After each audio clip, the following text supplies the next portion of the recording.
तमाम किस्म की तारीफ़ें, बड़ाई व किबरियाई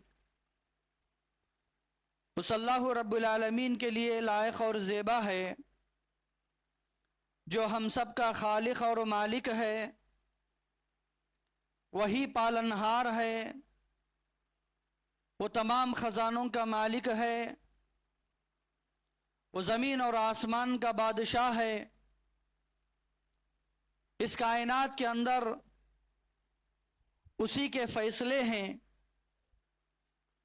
वो हम सब के तकदीरों को जानता है। वो तमाम ऐबों से पाक है, उसका कोई शरीक नहीं है,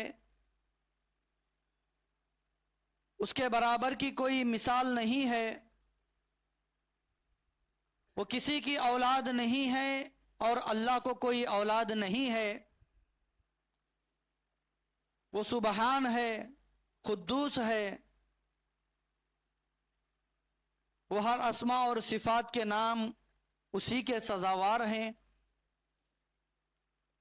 वह हर ऐबों से पाक है, वही अव्वल है, वही आखिर है। ज़मीन से लेकर आसमानों तक अल्लाह तबारक व तआला ही की तारीफ़ है। अल्लाह की इस मुख्तसर हम्द के बाद बेइंतहा दरूद और सलाम का नुज़ूल हो मेरे और आपके आका इमामुल अंबिया खातिमुन नबिय्यीन वल मुरसलीन जनाब मुहम्मदुर रसूलुल्लाह सल्लल्लाहु अलैहि वसल्लम पर, तमाम अंबियाहों पर। मोहतरम हजरात, खुतबा मसनूना में सूरह तौबा की आयत मैंने तिलावत की है। उस आयत के मुनासिबत से आज मेरा जुमा का उन्वान है मुहर्रम की फजीलत। यूं तो अल्लाह तबारक व तआला ने तमाम महीनों को पैदा फरमाया। हर महीना भी अल्लाह तबारक व तआला ही का है। सूरह तौबा में अल्लाह तबारक व तआला ने कहा, इन्ना इद्दत अश्शुहूर इंदल्लाहि इस्ना अशरा शहरन फी किताबिल्लाह यौम खलक़स समावाति वल अर्ज़ मिन्हा अर्बाअतुन हुरुम। बेशक अल्लाह तबारक व तआला के नज़दीक साल के 12 महीने मुकर्रर हैं। मुहर्रम को उसी ने बनाया, रबीउल अव्वल को उसी ने बनाया, रजब को उसी ने बनाया, ज़िलक़अदा ज़िलहिज्जा को उसी ने बनाया। साल के 12 महीने होते हैं। उन 12 महीनों के नाम अल्लाह ताला ने मुकर्रर फरमाया। इन महीनों को मैं और आपने नाम नहीं रख लिए। इन महीनों के नाम ना नबियों ने रखा, बल्कि इन महीनों के नामों को अल्लाह तबारक व तआला ही ने रखा है। इस बात की दलील यही आयत है, किताबुल्लाह यौम खलक़स समावाति वल अर्ज़ मिन्हा अर्बाअतुन हुरुम। न ज़मीन पैदा हुए थे, न आसमान पैदा हुए थे, न अल्लाह ताला किसी चीज़ को बनाया था। जिस वक्त अल्लाह ने इस कायनात को बनाने का इरादा किया, उसी वक्त से अल्लाह तबारक व तआला ने इन महीनों को भी जो है पैदा कर दिया है। मोहतरम हजरात, हमें जो महीना चल रहा है, ये हमारे इस्लामी साल का पहला महीना है। ये इस्लामी साल का पहला महीना है और इस महीने के नाम को मुहर्रम के नाम से जानते हैं। मुहर्रम के नाम के अंदर ही ये माना पाया गया है कि ये महीना इज्जत और एहतराम वाला महीना है। ये महीने की अजमत बहुत बड़ी है, ये महीने की फजीलत बहुत बड़ी है। और ये महीने को अल्लाह के नबी सल्लल्लाहु अलैहि वसल्लम अल्लाह तबारक व तआला का महीना करार दिया गया है।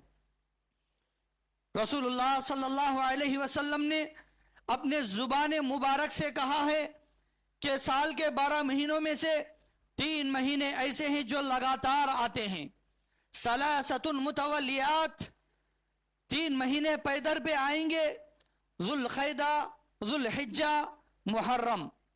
अल्लज़ी बैना जुमादा व बैना शाबान, और एक महीना ऐसा है जो जमादुस्सानी और शाबान के दरमियान में आएगा, और वो महीने का नाम रजब का महीना है।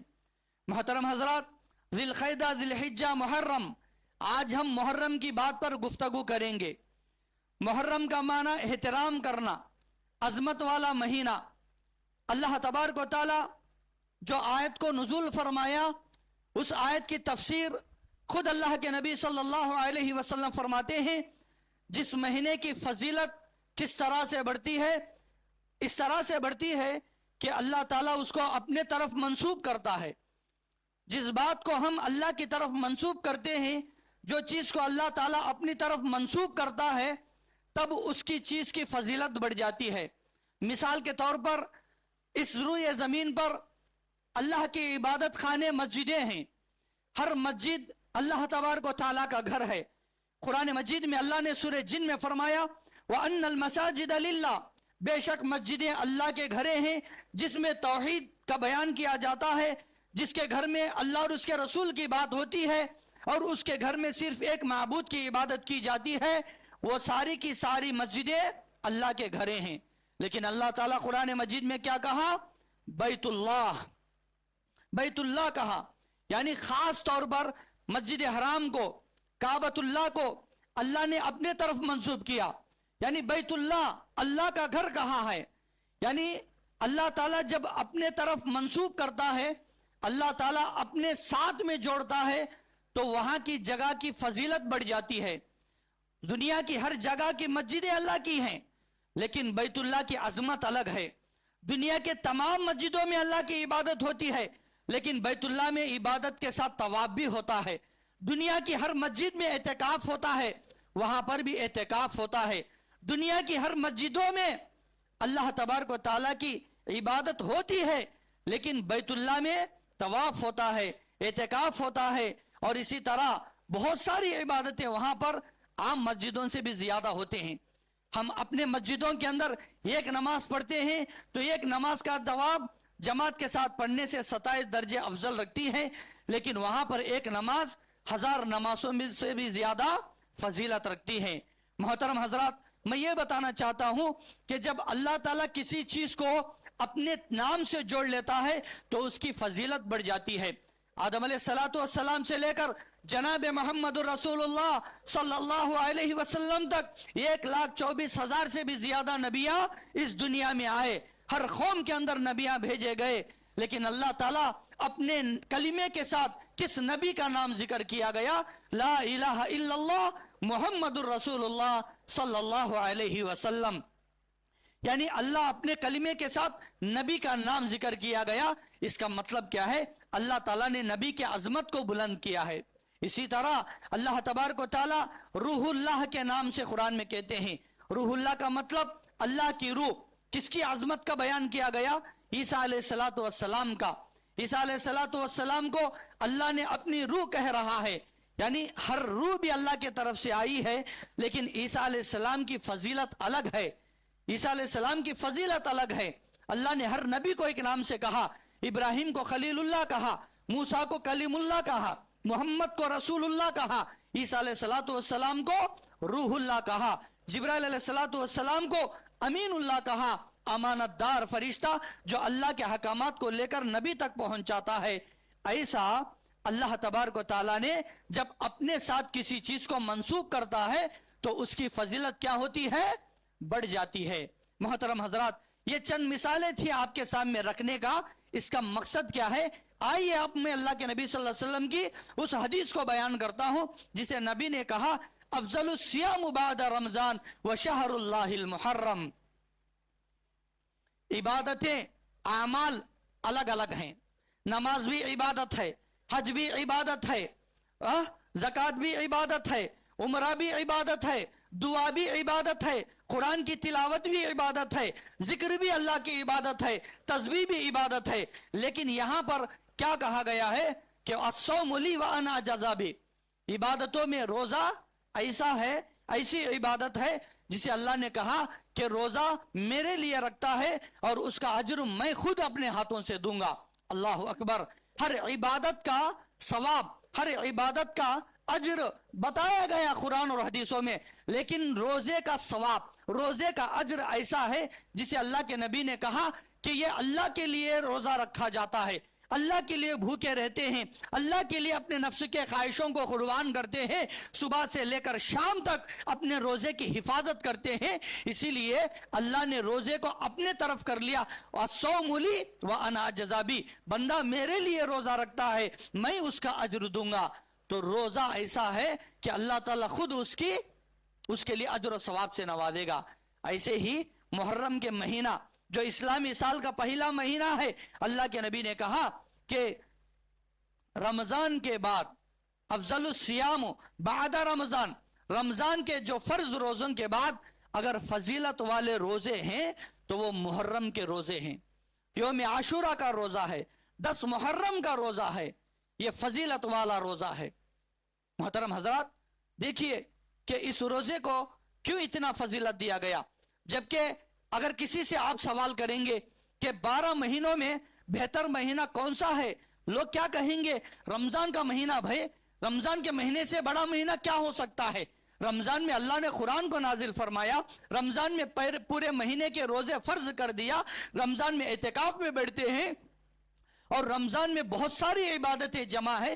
رمضان سب سے بہتر مہینہ ہے سمجھتے ہیں، لیکن رمضان سے بھی زیادہ بہتر مہینہ، رمضان سے بھی افضل مہینہ، رمضان سے بھی فضیلت والا مہینہ، رمضان سے بھی قدر و قیمت والا مہینہ یہ محرم کا مہینہ ہے۔ اس لیے کہ اللہ کے نبی نے کہا محرم کا مہینہ اللہ کا مہینہ ہے۔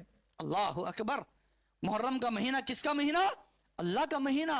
ہر مہینے بھی اللہ کے، لیکن بعض مہینے جن کی فضیلت اللہ تعالیٰ نے رکھا ہے، ذی القعدہ، ذی الحجہ، محرم اور رجب، یہ 4 مہینے جن کے بارے میں اللہ نے قرآن میں ذکر کیا۔ رمضان کی فضیلت تو ہے، لیکن محرم کے مہینے کو اللہ نے اپنے طرف منسوب کیا۔ کتنا قدر کرنا چاہیے۔ اللہ نے قرآن میں اس آیت میں کیا کہا؟ تم ان مہینوں کا احترام کرو، ان مہینوں کا ادب کرو، ان میں لڑائی جھگڑا مت کرو، جنگ و جدال مت کرو، آپس میں ظلم مت کرو، اس لیے کہ یہ حج کے مہینے ہیں، حج کے لیے سفر کریں گے۔ آج ہمارا سفر 3 گھنٹوں کا 4 گھنٹوں کا ہوتا ہے، لیکن نبیوں کے زمانے میں کوئی پیدل چل کر جاتے تھے، کوئی گھر سے نکلتا تو 4 مہینے لگ جاتے تھے، کوئی جانوروں پر سواری کر کے نکلتا تھا۔ تو یہ جنگ اور جدال کیوں منع کیا گیا؟ اس لیے کہ اللہ کی عبادت کرنے آنے والوں کو سفر میں کوئی تکلیف نہ ہو، ان کو کوئی تکلیف نہ دے، ان کے حج کے سفر کو کوئی نہ روکے، ان کو کسی طرح کی تکلیف نہ ہونے کی وجہ سے اللہ نے ان مہینوں کے اندر جنگ اور جدال کرنے سے، لڑائی جھگڑا کرنے سے، ایک دوسرے پر ظلم کرنے سے اللہ تعالیٰ نے منع فرمایا۔ تو محترم حضرات، محرم الحرام یہ اسلامی سال کا پہلا مہینہ ہے۔ جب یہ مہینہ آتا ہے، قرآن اور حدیث کا علم رکھنے والے کو سب سے پہلے ذہن میں کیا بات خیال آتی ہے کہ صحابہ کی قربانیاں یاد آتے ہیں، صحابہ کے قربانیاں یاد آتے ہیں۔ جب محرم کا مہینہ آتا ہے تو ان کے دل میں روزہ رکھنے کے بارے میں خیال آتا ہے، صحابہ کیسے کیسے قربانیاں دیے وہ مہینہ یاد آتا ہے۔ لیکن ہمارے مسلمانوں کے اندر بعض طبقہ ایسا ہے، ہمارے مسلمانوں کے اندر بعض جماعتیں ایسی ہیں کہ جیسا محرم کا مہینہ آتا ہے ان لوگوں کے ذہنوں میں ایک خیال یہ آتا ہے کہ محرم کا مہینہ آیا، ہم لوگوں کو چاہیے کہ ہمیں ماتم کریں، ہم لوگوں کو چاہیے کہ ہمیں کیا ہے غم کریں، ہم لوگوں کو چاہیے کہ ہمیں نئے کپڑے نہ خریدیں، ہم لوگوں کو چاہیے کہ یہ مہینے میں بیپارے نہ کریں، ہم لوگوں کو چاہیے کہ ان مہینوں میں شادیاں نہ کریں، ہم لوگوں کو چاہیے کہ ہماری گھر کی نئی بہو ہمارے گھر کے اندر نہ رہے، وہ اپنے میکے چلے جائے۔ یعنی ہم میں سے بعض مسلمانوں ایسے ہیں کہ اس مہینے کو نحوست کا مہینہ سمجھتے ہیں، بیپار کے لیے صحیح مہینہ نہیں سمجھتے، شادیوں کے لیے صحیح مہینہ نہیں سمجھتے، اور اس مہینے کو کیا بھی کام کرنے کے لیے یہ صحیح مہینہ نہیں سمجھتے، جبکہ اللہ کے نبی نے کہا یہ مہینہ اللہ کا مہینہ کہا۔ محترم حضرات، ذرا دماغ سے سوچے، ٹھنڈے دل سے سوچے کہ جس مہینے کی عظمت، جس مہینے کی فضیلت اللہ کی نظر میں اتنی بڑی ہے، تو میں اور آپ کون ہو سکتے ہیں کہ ان مہینوں کو نحوست قرار دیا جائے؟ یہ ہمارا اختیار نہیں ہوتا۔ کسی مہینے کو بڑا کر کے، کسی مہینے کو کم کر کے، کسی مہینے کے درجے کو زیادہ کر کے، کسی مہینے کے درجے کو کم کر کے ہمیں کوئی بھی ہمارا اختیار نہیں بنتا، یہ اللہ کے اختیار میں ہے۔ جبکہ بہت سارے مثالیں ہمیں اس مہینے میں ملتی ہیں، بہت ساری مثالیں۔ जिस महीने के नाम से आज मातमें करते हैं, गम करते हैं, इसी महीने के अंदर बहुत सारी फजीलतें, सहाबा की कुर्बानियां हैं। इस महीने में बहुत सारी जंगें चले, इस महीने में सहाबा अपने खूनों को बहाए जंग के मैदानों के अंदर। गौर करना चाहिए, इस सरजमीन के अंदर, इस कायनात के अंदर अगर गम करना भी है तो उसके सबसे बड़े हस्ती कौन होंगे? जनाब मोहम्मद रसूलुल्लाह सल्लल्लाहु अलैहि वसल्लम होंगे। इस कायनात में कभी नबी के नाम पर जुलूस होता है? इस कायनात के अंदर कभी नबी के नाम पर मातम होता है? क्या इस कायनात के अंदर कभी नबी के खबर के पास इबादत होती है? नहीं होती। क्या नबी से भी ज्यादा हस्ती हो सकते हैं कोई और? जिस नबी का कलिमा हमने पढ़ा, उस नबी की हस्ती अल्लाह के सामने कोई बड़ी नहीं हो सकती। लेकिन आज लोग देखो कितना गुमराह हो चुके हैं। वजह क्या? कुरान का इल्म ना होने की वजह से, हदीसों का सही इल्म ना होने की वजह से, सीरत उनके जहनों में ना होने की वजह से आज मुसलमानों का अक्सर तबका गुमराह हो चुका है। क्या शहीद क्या यही हुए कि हुसैन रजी अल्लाह तआला अन्हु को मदीने के अंदर जहर देकर मारा गया? क्या उनके नाम पर क्यों नहीं किया जाता? सिर्फ हसन के नाम पर ही मातम क्यों किया जाता है?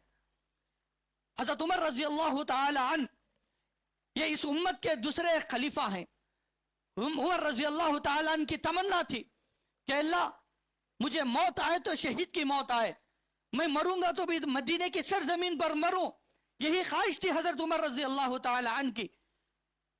हजरत उमर रजी अल्लाह तआला अन्हु नमाज पढ़ा रहे थे, फजर की नमाज का वक्त था, फजर की नमाज में है, पीछे से एक आदमी ने नबी यानी हजरत उमर को जंजीर लेकर छुपा दिया, पीछे से छुपा दिया।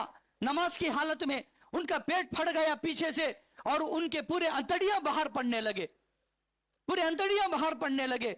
उसके बाद हजरत उमर रजी अल्लाह तआला अन्हु ने अपनी जमा से पूछा, कौन था जो मुझे ये जख्म देने वाला? कौन था मुझे ये चुभाने वाला? क्या मुसलमान था? तो वहां की जमात के लोगों ने कहा, नहीं, एक यहूदी था जो हमारे दरमियान था, उसने चुभाया था, उसने आपको चुभाया था चाकू देकर। तो हजरत उमर कहते हैं, अल्हम्दुलिल्लाह, अल्लाह ताला ने मुझे शहीद का मर्तबा दिया। अल्हम्दुलिल्लाह, अल्लाह मुझे ये काफिर के हाथ में मेरी मौत रखा। यानी सहाबा क्या समझते थे? मैं मेरी जान अल्लाह के रास्ते में कुर्बान कर दूं, मेरा वक्त अल्लाह के रास्ते में क्या, मेरी जायदाद अल्लाह के रास्ते में क्या, मेरी दौलत अल्लाह के रास्ते में क्या, मेरी जवानी अल्लाह के रास्ते में क्या। सहाबा का ईमान ऐसा था, मेरी जान तक अल्लाह ताला के रास्ते में कुर्बान हो जाए। जब कोई एक आदमी उनके पीछे छुपा दिया नमाज की हालत में, तो क्या कहते हैं हजरत उमर, अल्हम्दुलिल्लाह, अल्लाह मुझे एक यहूदी के हाथ में शहीद होने का मर्तबा दिया। उसके बाद 3 दिन तक जो है हजरत उमर जिंदा थे। वो दूध भी पीते थे तो उनके अंतड़ियों से बाहर निकलता था। वो दुआ करते थे अल्लाह ताला से, अल्लाह तूने मेरी दुआ को कबूल कर लिया, एक तो एक मुझे शहीद का मर्तबा दिया, दूसरा मुझे मदीने के अंदर मौत दे दिया। मेरी दुआ को तूने कबूल कर लिया, मेरे 2 इरादे, मेरे 2 मुरादे तूने पूरा कर लिया, एक तो शहीद की मौत दे दी, एक तो क्या है मुझे मदीने में मौत दे दिया। मोहतरम हजरात, बताइए, अल्लाह के नबी सल्लल्लाहु अलैहि वसल्लम ने अपने हयात में कहा कि जब मैं दुनिया छोड़कर चला जाऊं तो मेरे सीधे तरफ खबर अबू बकर की हो, मेरे दोस्त की हो, मेरे रफीक की हो, और मेरे दाएं तरफ क्या है, मेरे दोस्त की हो कि जो बहुत दीन की खिदमत करता था। ये हजरत उमर के बारे में कहा। मोहतरम हजरात, क्या ये सहाबा की अजमत से ज्यादा सहाबा कोई हो सकते हैं? क्या इनके मर्तबे से भी ज्यादा किसी और का मर्तबा हो सकता है? क्या नबी जिनसे मोहब्बत करते हैं उनसे ज्यादा मोहब्बत किसी और से हो सकती है? हजरत उमर रजी अल्लाह तआला अन्हु के मौत का गम क्यों नहीं करते आज के मुसलमान? हजरत उमर रजी अल्लाह तआला अन्हु दीन के वास्ते शहीद हुए, अल्लाह के दिन के वास्ते कुर्बान हुए, नमाज की हालत में उनको मारा गया। क्या इनका मातम क्यों नहीं बनाते? इनके मौत का गम आज मुसलमान क्यों नहीं करते? सोचने की बात है, गौर और फिक्र करने की बात है। इसी तरह हजरत अली रजी अल्लाह तआला अन्हु भी, जुमा का दिन था, फजर की नमाज पढ़ाने के लिए निकल रहे थे, तो हजरत अली को भी जो है इसी तरह से शहीद कर दिया गया। जुमा के दिन की फजर की नमाज पढ़ाने के लिए अपने घर से निकले थे, तो एक दुश्मन ने जो है हजरत अली को भी कत्ल कर दिया। क्या उनका मातम आज क्यों नहीं मनाते? उनका गम क्यों नहीं मनाते? सोचने की बात है। हजरत उमरान रजी अल्लाह तआला अन्हु को बंद कर दिया गया, कैद कर दिया गया। ना पानी तक उनको दिया गया, ना खाना तक उनको दिया गया। भूखा प्यास रख कर क्या है उनको बुरे तरीके से उनके गर्दन को जिस्म से अलग करके और उनके चेहरे को, उनके सर को उनके जिस्म के बाजू में रखा गया। हजरत उस्मान गनी रजी अल्लाह ताला अन्हु जो इस उम्मत के तीसरे खलीफा थे, उनके मौत का गम आज मुसलमान क्यों नहीं करते? उनके शहीद का गम आज मुसलमान क्यों नहीं करते? उनका मातम क्यों नहीं मनाते? कितने सहाबा के कुर्बानियां हुए। अल्लाह के नबी सल्लल्लाहु अलैहि वसल्लम के चाचा हजरत हमजा के हाथ काट दिया गया, उनके सीने से कलीजा बाहर निकाला गया। आज उनका गम क्यों नहीं मनाते? सिर्फ हजरत हसन के नाम पर ही गम और मातम क्यों मनाते हैं? इसके बारे में सोचना चाहिए। बहुत सारे लोग ऐसा समझते हैं कि यह इस्लाम का एक इबादत है, यह इस्लाम के अंदर जोड़ा गया है। सही अगर देखेंगे तो यह इस्लाम का कोई माना नहीं रखता, यह इस्लाम नहीं होता, यह मुसलमानों का अमल नहीं होता। अगर होता तो अल्लाह के नबी बता देते थे, अगर होता तो अल्लाह के नबी बताते थे। खाने का तरीका बताया, पीने का तरीका बताया, सोने का तरीका बताया, बैतुल खला में किस तरह से बैठने का तरीका बताया, नमाज पढ़ने का तरीका बताया, वजू करने का तरीका बताया, नापाक होंगे तो गुस्ल करने का तरीका बताया। जनाब मोहम्मद रसूलुल्लाह सल्लल्लाहु अलैहि वसल्लम एक एक लफ्ज इस उम्मत को सिखा कर गए। अगर ये दिन का कोई हिस्सा होता तो नबी क्यों नहीं बता कर गए? क्या नबी ने छुपाए थे? नऊजुबिल्लाहि मिन जालिक। क़यामत तक क्या क्या करना है वो सब के सब अल्लाह के नबी ने बता कर गए। लेकिन आज उम्मत के मुसलमानों ने इन चीजों को इबादत समझ कर क्या है इस्लाम में दाखिल कर दी, इस्लाम के अंदर दाखिल कर दिया गया। मोहतरम हजरात, ये इस्लाम का कोई रिवाज नहीं होता, ये हमारे बाप दादाओं के तरीके होते हैं, ये हमारे खानदान के रस्म रिवाज होते हैं जो इस्लाम को बदनाम करने के लिए, जो नबी के सुन्नतों को मुर्दा करने के लिए, जो सहाबा के कुर्बानियों को खत्म करने के लिए सिर्फ उन्हीं के नाम से, उन्हीं के कुर्बानियों को नाम कर याद करके क्या है इस तरह के गम करते हैं। तो इस्लाम का कोई तरीका नहीं होता, ना कुरान में उसका हुक्म है, ना हदीस में उसका हुक्म है। आइए अल्लाह के नबी सल्लल्लाहु अलैहि वसल्लम फरमाते हैं, अगर कोई मातम करना है, अगर कोई किसी का गम करना है, तुम्हारे रिश्तेदारों में कोई इंतकाल हुआ या तुम्हारे घरों में कोई करीबी रिश्तेदार इंतकाल हुए, तो 3 दिन से ज्यादा उनका गम ना करो, 3 दिन से ज्यादा उनका गम ना करो, मातम ना करो। मतलब क्या? मातम का मतलब क्या? खुशियां मत मनाओ, खुशियां मत मनाओ, अच्छी चीजें पकाकर ना खाओ। और अच्छी चीजें मतलब ये नहीं है कि इसका मतलब ये नहीं है कि खुशी मत करो, किसी के इंतकाल पर खुशी मत करो, किसी के कुर्बानियों पर खुशी मत करो, बल्कि गम का इजहार करो, दिल में अफसोस पैदा करो। यानी इस तरह के चीज को क्या बोलते हैं? मातम बोलते हैं। नबी ने कितने दिनों तक इजाजत दिए? 3 दिनों तक इजाजत दिए। एक मुसलमान के लिए 3 दिन से ज्यादा गम ना करे। अल्लाह तबारक व तआला कुरान मजीद में फरमाते हैं, सूरह बकरा की आयत है, वल्लज़ीना यतवफ़्फ़ौना मिनकुम व यज़रूना अज़वाजन यतरब्बसना बिअनफुसिहिन्ना अर्बअत अशहुरिन व अशरा। एक बीवी को इजाजत दिया गया है, सिर्फ एक बीवी को इजाजत है कि जिसका शौहर इंतकाल हो गया तो वो 4 महीने 10 दिनों तक अपने घर में रही, अपने घर में रहे, बाहर ना निकले, सोग ना बनाए, बन सवर कर बाजार में ना आए, अच्छी चीजें अच्छे कपड़े ना पहने, किसी के खुशी में जाहिर ना हो, अपने घर में रुकी रहे। इसलिए कि तेरा शौहर इंतकाल हुआ है। ये अल्लाह का हुक्म है कि एक बीवी को अपने शौहर के इंतकाल पर 4 महीने 10 दिनों तक इद्दत करने का हुक्म है। मोहतरम हजरात, सालों के साले गुजरते जा रहे हैं, सालों के साले गुजरते जा रहे हैं, साल साल एक एक नाम लेकर क्या है मातमे गम किए जाते हैं। ये क्या हो रहा है? ये क्यों नहीं समझते आज के मुसलमान? क्या समझ रखा है? ये दिन का कोई हिस्सा हरगिज नहीं हो सकता, ये दिन का कोई हिस्सा हरगिज नहीं हो सकता। ये मिलावट कर दिया गया है दिन में। अगर दिन का कोई हिस्सा होता तो नबी बता कर जाते, नबी सहाबा को बताते, सहाब ताबीन को बताते, ताबीन तब्बे ताबीन को बताते। आज ना कुरान में तो मिलता, ना हदीस में तो उसका जिक्र होता, कहीं भी इसका मिलता नहीं। तो समझ लो दाल में कुछ काला है।